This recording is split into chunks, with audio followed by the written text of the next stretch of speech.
तरी देखील B J P आणि शिवसेनेमध्ये एकत्रितपणा आहे, पण तटकरे नेहमीच उलटफेर करतो. सोमवारी जर पक्षाकडनं जर कुठल्या नेत्याच्या मुलाने किंवा अन्य कोणी फॉर्म भरला तर आपण नक्की त्याचा खरात प्रकरणात जे आपण बघितलं ते त्रिवार सत्य निश्चित आहे, कारण त्याचे फोटो देखील व्हायरल झाले आहेत. आणि एकंदर विरोधकांनी जे आरोप केले आहेत किंवा राष्ट्रवादी शरद पवारच्या माध्यमातून वक्त्यांनी रोहित पवारांनी जे काही आरोप केले आहेत ते मिलटे आहेत. कोकणामध्ये सध्या पाहिलं तर राजकीय वातावरण पूर्णपणे तापलं आहे. असं म्हणण्याचं कारण म्हणजे या ठिकाणच्या निवडणुका ज्या सुरू झालेल्या आहेत विधानसभेच्या, विधान परिषदेच्या, त्या निवडणुकीमध्ये या ठिकाणी अलिबागचे आमदार महेंद्र दळवी यांची सुकन्या जुली दळवी यांनी अपक्ष उमेदवार अर्ज भरल्यामुळे कोकणाचं वातावरण पूर्णपणे तापलेलं आहे.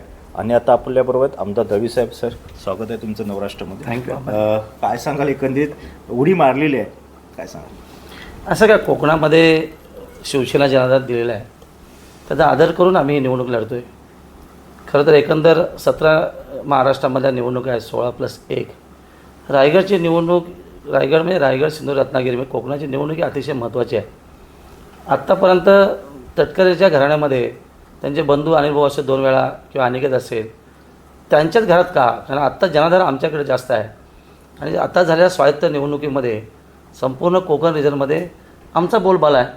त्यामुळे आम्हाला ती उमेदवारी मिळाली पाहिजे किंवा आमच्या शिवसैनिकाला ती मिळाली पाहिजे ही आमची अपेक्षा आहे. आणि म्हणून आत्तापर्यंत या सगळ्या उलटफेर चर्चेमध्ये मी आज माझ्या कन्येचा फॉर्म भरला आहे.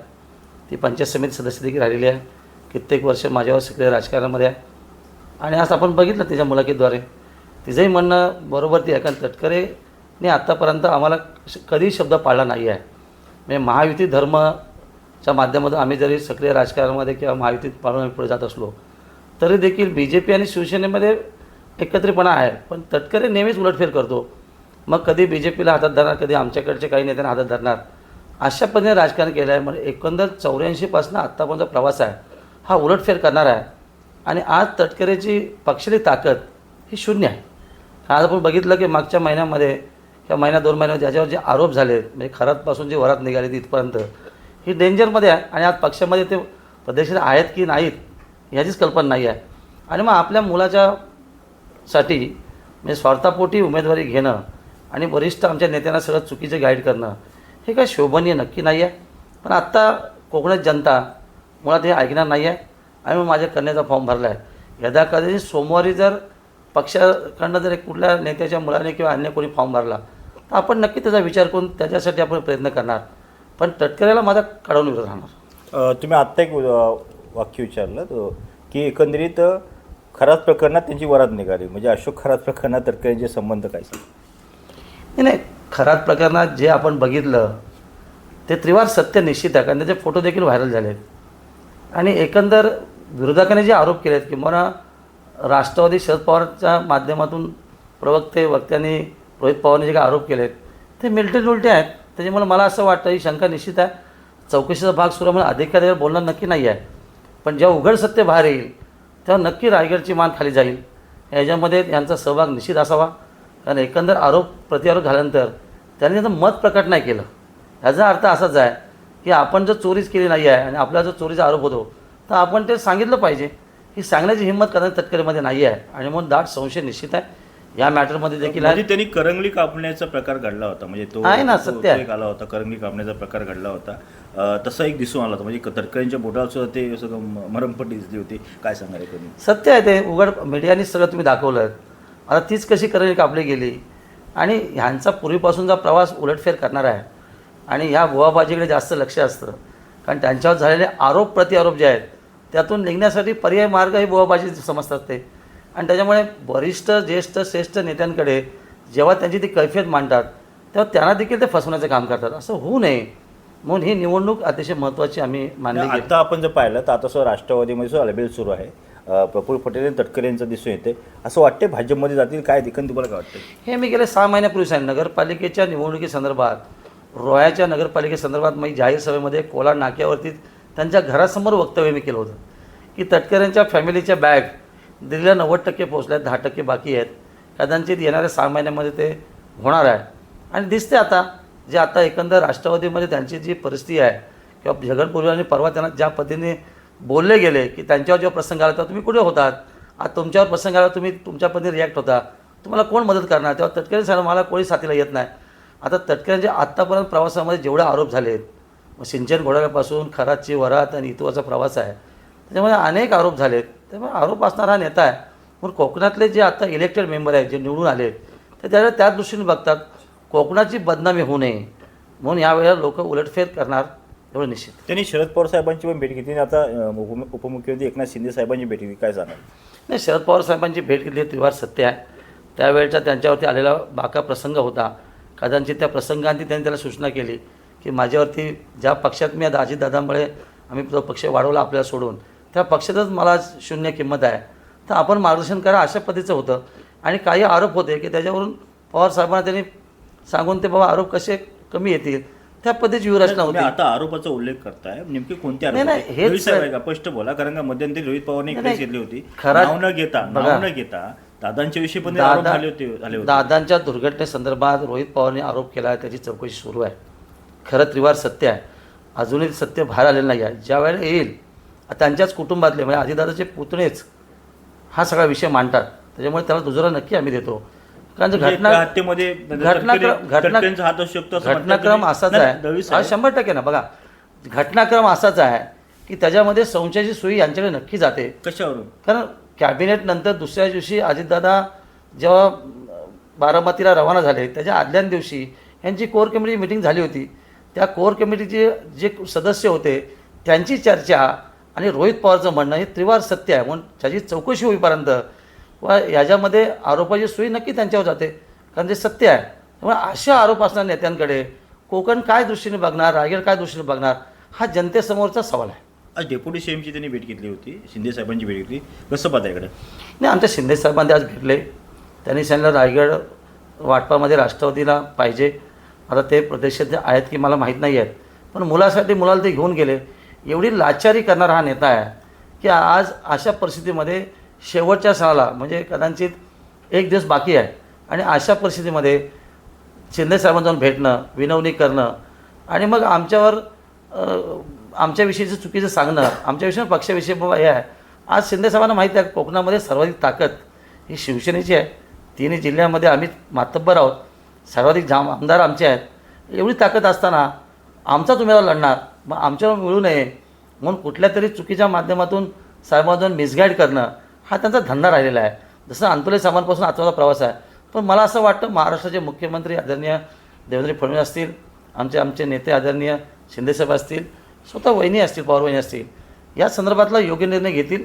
जरी आज ते भेटून आले असले, परवा जरी त्याने फॉर्म भरला तरी 4 तारखेपर्यंत आम्ही आशावादी आहोत की ही सीट कोकणातली शिवसेनेत मिळेल आणि ती जिंकून आणणार. त्यांचं म्हणणं शिंदेसाहेब ऐकते असं वाटतं तुम्हाला, ते भेट घेतली म्हणून? नाही, शिंदे साहेब शेवटी पक्षाचं हित तर नक्की बघणार. उद्भवलेली जी परिस्थिती आहे त्याच्यामध्ये तटकरेंच्यावर आरोप प्रतिआरोप तर कितीतरी झालेत. आज पक्षातली राष्ट्रवादी अवस्था अतिशय दयनीय आहे. आज आमच्या नेत्यांना भेटणं हा त्याचाच एक प्रकार असं मला नक्की वाटतो, कारण त्यांच्या पक्षामध्ये विचार नाही आहे. कदाचित तिकडनं जर गेअर बदलला तर साहेबांचा आधार पाहिजे या दृष्टिकोनात आज भेटले असतील. नाही, समजा असं झालं आणि समजा उद्या शिंदेसाहेब म्हणाले तुमच्या मुलीने अपक्ष फॉर्म भरलाय, मागे घ्या, तर तुम्ही काय करणार? नाही, आज ही लढाई वेगळ्या धाटणीची आहे. शिंदेसाहेब मला वाटत नाही असं बोलणार, कारण शिंदेसाहेबांना पूर्ण कोकणाचं राजकीय उलटफेर प्रवास माहिती आहे. मी नक्की सांगू शकतो की मागच्या जेव्हा सरकार शिंदेसाहेब मुख्यमंत्री बसले तेव्हा आम्ही सगळे करते धरते होतो. याच ठिकाणी उठाव झालेला आहे आणि त्यावेळेचं सरकार उलटवण्यासाठी रायगडमधून तो उठाव झाला माझ्या इथून. त्याची आठवण वरिष्ठ नक्की ठेवतील आणि तटकऱ्यांना आम्ही बाहेर काढले त्यावेळेला. असं असताना त्यांना पुन्हा स्वीकारणं हा कोकणाच्या जनतेचा अवमान आहे. त्याच्यामुळे मला असं वाटतं आमचे नेते आदरणीय त्यांनी सांगितलं दळे साहेब की तुम्ही माघार घ्या, तर तुमची भूमिका काय? नाही, हा विषय असा. आमची उद्याची मीटिंग आहे. आमदार मंत्री महोदय भरत शेठनी मीटिंग बोलवली, शिंदे साहेबांनी सांगून बोलवली. नवी मुंबई वाशीला ती मीटिंग आहे. कोकणातले सगळे आमदार असतील, आमचे जिल्हा प्रमुख असतील, संपर्क प्रमुख असतील. या मीटिंगमध्ये नक्की ठरणार आहे. आम्ही तर आग्रही आहोत कुठल्याही एका शिवसैनिकाला साहेब ज्या डोक्यावर हात ठेवतील तो आपला उमेदवार नक्की राहील. माझी मुलगी असं अजिबात नाही आहे, पण एकंदर उद्भवलेल्या परिस्थितीला अनुसरून मी माझ्या मुलीचा आज फॉर्म भरला आहे, कारण एकच दिवस बाकी आहे. उद्या ही लोक मग फॉर्म भरताना कुठे काय चुकून राहून गेलं तर उमेदवार लढता येणार नाही. मग मी फॉर्म भरून ठेवला आहे, कारण मध्यंतरी भरशेच्या चिरंजीवचं पण नाव पुढे आलं होतं. आमचा त्याला सपोर्ट पूर्ण आहे. त्यांनी लढाई लढली तरी आम्ही त्याला तेवढ्याच ताकदीने किंवा त्याच्यापेक्षा दुप्पट ताकदीने त्याला मदत करणार. पण मध्येच घुमजाव करणं आणि कुठल्या तरी कमिटमेंटवरती आपण थांबणं. गोगोले शेटना आता जे आहे गोगोले शेटना पालकमंत्रीपद मिळत आहे, त्याच्यामुळे ते कुठे ते युटर्न घेतील असं वाटतं. नाही, पालकमंत्री हा रायगडच्या जनतेचा अधिकार आहे. कारण भरत शेठ 4 टर्मचे आमदार राहिलेत, मंत्री राहिलेत. मागच्या सरकारमध्ये त्यांनी मंत्रिपदात त्याग केलेला आहे. अशा परिस्थितीमध्ये त्यांना मंत्री केले आता आणि पालकमंत्री तटकरेच्या मुलीला म्हणजे आदितीला दिलेलं मुख्यमंत्री स्थगित दिलेली आहे. त्यामुळे आज पालकमंत्री रायगडचं कोणाला नाही आहे. द्यायचंच झालं तर सिलेक्टिव्हप्रमाणे भरत शेठना मिळणार. तर मागण्याचा काय प्रश्न येतो. त्यांनी त्या युटर्न bargaining- घेतलं तर त्यांनी युटर्न आता युटर्न घ्यायचं अशी संबंध- काही तडजोड झालेली आहे असं कळतं एकंदरीत, की बाबा त्यांना पालकमंत्रीपद दिल्यामुळे विकासशील गोगोलेने माघार घ्यायचं असं कधी कळते. काय सांगा. बघा, ही अशी फाजील तडजोड राजकारणामध्ये कधी होत नाही आहे. जो अधिकार जनतेने आपल्याला दिला आहे तो अधिकार तर प्राप्त होणारच आहे. तर मागण्या आणि तटकरेकडे मागण्याचा संबंध काय. वरिष्ठ पक्षाचे तिन्ही नेते ठरवतील, तो आमचा अधिकार आहे. पण आम्ही प्रामाणिकपणे सांगतो की आज भरतशेठच्या रूपाने पालकमंत्री पद आम्हाला आज ना उद्या मिळणार. ह्याचा आणि विधान परिषदेच्या आजच्या निवडणुकीचा कुठलाही धोरणामध्ये संबंध नाही आणि ही तडजोड कुठल्याही वरिष्ठ नेत्यांनी करू नये. जर तशा पद्धती चर्चा झाली तर कोकणाच्या समस्त जनतेचा अवमान असेल असं मला नक्की वाटतं. अपक्ष उमेदवार अर्ज केल्यानंतर डेप्युटी सीएम साहेबांचा आपल्याला फोन आला होता. नाही, मी अजून फोनवरती बोललो नाही आहे. आमचे नेते उदयजी सामंत आहेत, त्यांनी माझी स्टेटमेंट बघितली. त्यांना हे माहीत नाही आहे महेंद्र दळवीची मुलगी उभी आहे की सून उभी आहे. हे आमचं शिवसेना दुर्दैव असं मला वाटतं. एक मोठं विधान केलं आहे या ठिकाणी दळवी साहेबांनी. पालकमंत्री उदय सामंत यांना माहीतच नाही की दळवी साहेबांची मुलगी उभी आहे की सून उभी आहे. हे दुर्दैव म्हणतायत. बघा, दळवी साहेब स्वतः बरोबर तुम्हीच म्हणताय ना. खरं आहे, कारण आमच्याकडे पालकमंत्री राहिलेत. माझे त्यांची मैत्रीचे संबंध, आमचे नेते आहेत, ते आदरणीय नक्की आहेत, उद्योगमंत्री आहेत.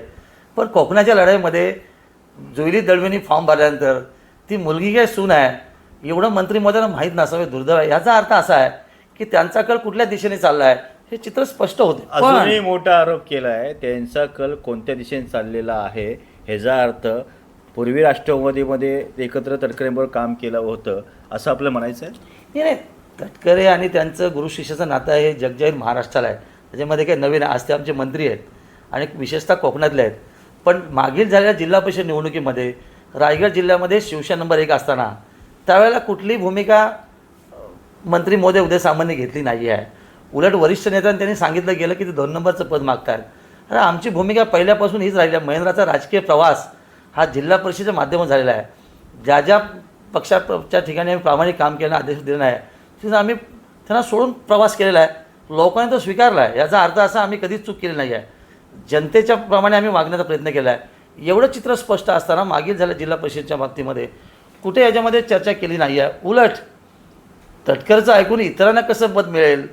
म्हणजे जे 3 नंबर होते ना 1 नंबर गेला. आज तटकरे 3 नंबरला आहेत या स्थानिक स्वराज्य संस्थेच्या मतदानामध्ये. आणि मग त्यांना 1 नंबर सीट कशी आम्ही देणार. म्हणजे कोकणावरती कायमस्वरूपी जर अन्याय करणार असाल तर अन्यायाला वाचा फुटली पाहिजे. रायगड आहे, रायगडचे आम्ही मावळे आहोत, छत्रपतींच्या भूमीत जन्मलेले आहोत. तर मला अन्यायाविरुद्ध लढणं आमचं काम आहे. त्याच्यामुळे अपक्ष असेल किंवा पक्ष उमेदवार देईल हा भाग वेगळा आहे. महत्त्वाचा प्रश्न आहे, उद्या गुरु भाजपमध्ये गेल्यानंतर शिष्य पण भाजपमध्ये जाऊ शकतो काय. नाही, मी असं सांगणार नाही आहे. कारण ते आमचे वरिष्ठ नेते आहेत, पक्षाशी अतिशय तुम्हाला काय निष्ठेने वाटतंय? काम- गुरु नाही, नाही, शिष्य मला नातं- मला असं वाटत गुरु नाही शिष्य आहे. नातं आहे. मला अजिबात असं वाटत म्हणताय. नाही. जरी तटकरेंचा प्रवास त्या दिशेने झाला तरी उदय सामंतजी त्याचं करणार नाही आहेत. कारण पक्षाची आज महत्त्वाची धुरा ते सांभाळतात महाराष्ट्रामध्ये. त्यांच्याविषयी आदर निश्चित आहे. पण कोकणाविषयी आम्ही शंका किंवा चिंता नक्की व्यक्त करतो.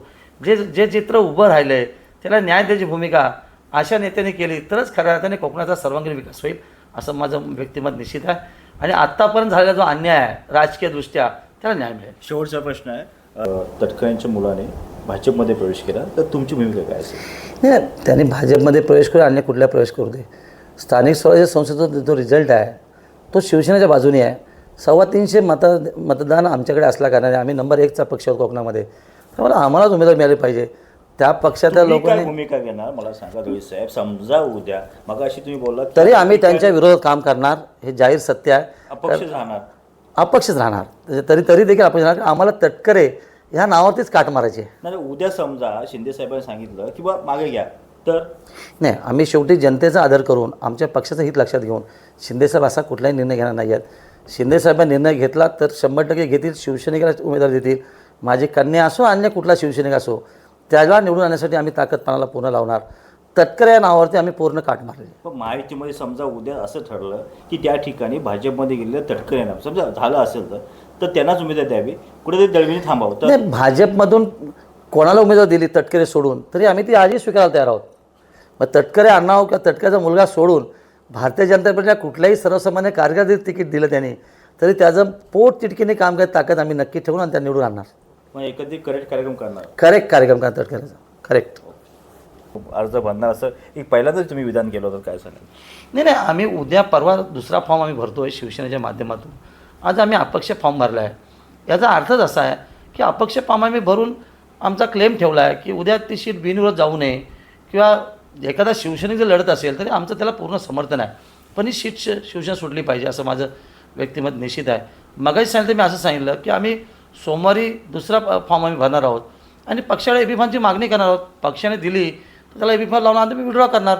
पण अपक्ष जो फॉर्म ठेवला आहे त्या अनुषंगाने जनतेच्या हितासाठी, कोकणाच्या सर्वांगीण विकासासाठी खऱ्या अर्थाने निवडणूक लढणं ही काळाची गरज आहे. आणि जनता, ज्यात सगळे वोटर्स आहेत 944, ते वोटर वाट बघतात की ही निवडणूक झाली पाहिजे, खऱ्या अर्थाने तटकऱ्या विरुद्ध झाली पाहिजे. याचा सगळा बोलबाला कोकणामध्ये आहे. आणि आपण पत्रकार बघताय की आमच्या राजकीय नेत्यांपेक्षा पत्रकारांना ह्या सगळ्या गोष्टीची इतंभूत माहिती आहे, जी चर्चा सुरू आहे. त्यामुळे नक्कीच मला असं वाटतं की येणाऱ्या काळामध्ये अनिकेत तटकरे हा फॉर्म पाठी नक्की घेईल. आपण पाहिलं तर येणाऱ्या काळामध्ये अनिकेत तटकरे हा फॉर्म मागे नक्की घेतील आणि आपण ह्या ठिकाणी लढाई जिंकणारच असं ठाम मत या ठिकाणी आमदार महेंद्र साहेबांनी व्यक्त केले. कॅमेरामॅन साई शेखसह निसा शेख, नवराष्ट्र चिपळूण.